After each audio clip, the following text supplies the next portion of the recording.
My whole case revolves around Native American issues, the Native American oppression in the United States. I'm in prison because of Native American oppression.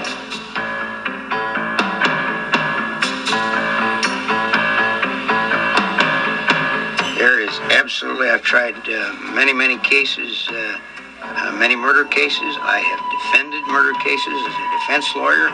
There is absolutely no question in my mind that Leonard Peltier was fairly and justly convicted of the crime of murder, of the two murders of these two agents, and that the sentence was an appropriate one under the set of circumstances. We have to let the people in this area know what happened at our trial, what happened prior to our trial, and what has happened after the trial, to let them know the truth that is going on against the American Indians in this country, by the United States government.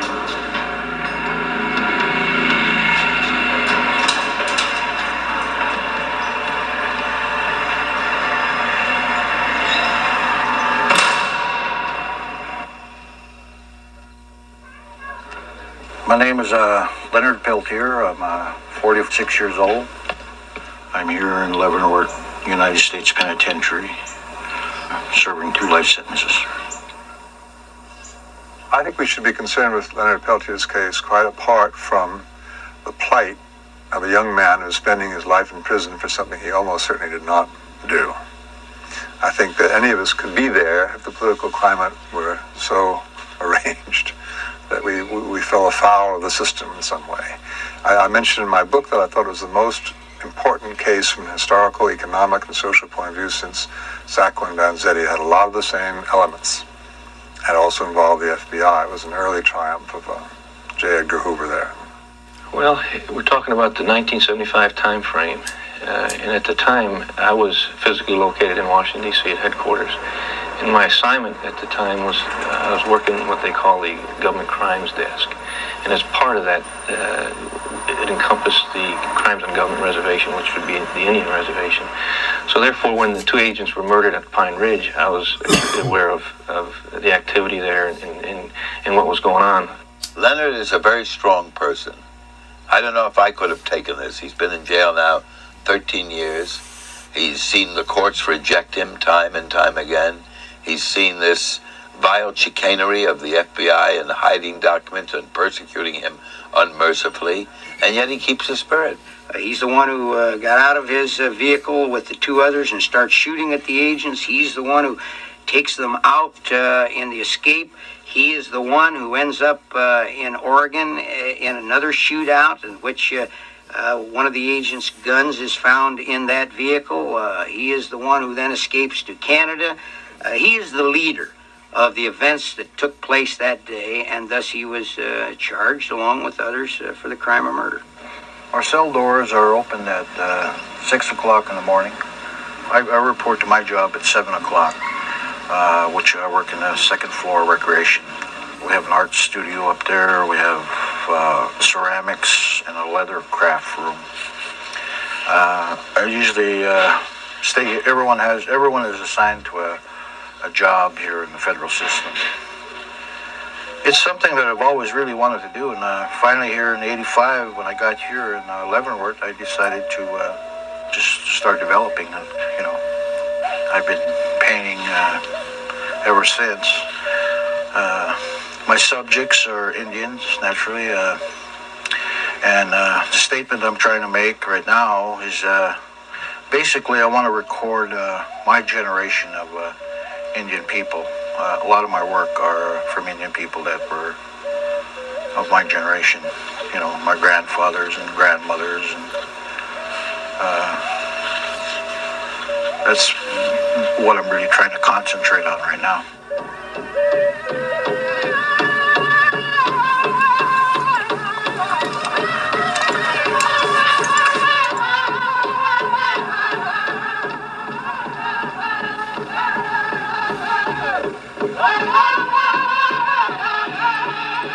I was born in the state of North Dakota. My father's from the Turtle Mountain Chippewa Reservation. The only employment that we had was migrant farm work in the My father also received a Army pension from World War II when he was wounded, so that was a little extra that we had there. But my father and I were pretty close. We got more closer after I came to prison, but we got along quite well. He really feels strong about this. Really proud what the people's doing for him. He's really got hopes.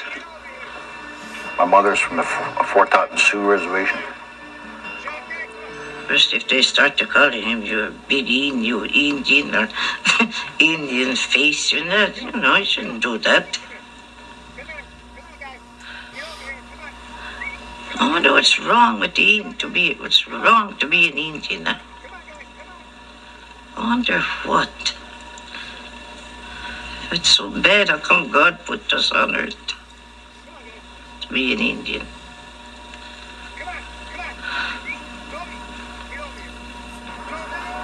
I remember when we were living up in this log cabin where I grew up with my father. My grandmother was there. I was staying with my grandmother, and this government car pulled up. Even at that time, we were still, Indian people were still very concerned when they seen a government car, a new car coming up. You know, they'd all say, here's going to be a brand new car. And we thought kids would hit for the woods, right? Because they knew something was happening.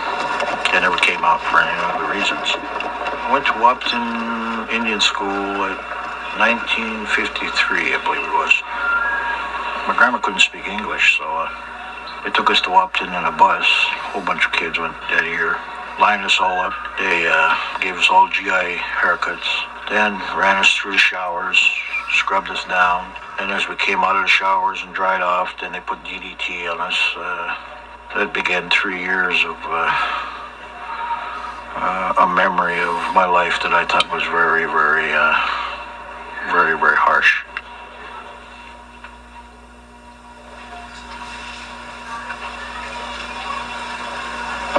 First of all, we're cousins. So his mother, my mother, sisters, and so we're pretty much grew up under our grandma many years, and then years that we weren't with her, we were in boarding schools.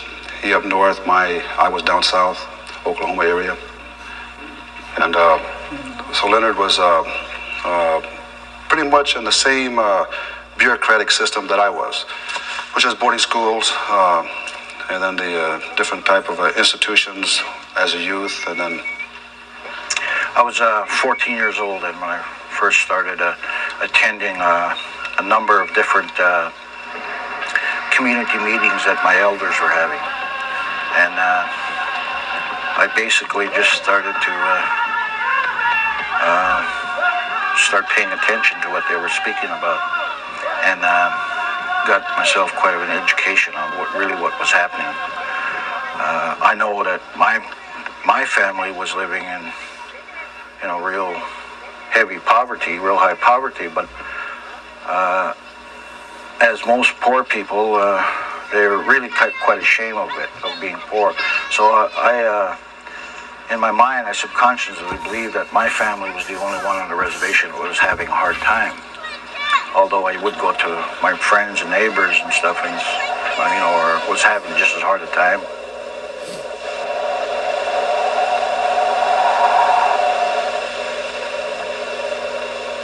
Really, when I look back, I think I always wanted to be an agent all my life. I studied to be a priest, a Catholic priest, for 4 years, and left the seminary halfway through, had my college degree, and then went into law enforcement. I became a policeman, and I guess maybe always in the back of my mind, I wanted to be an FBI agent, and I saw it as a way to enhance my profession, my career, and I took it very seriously.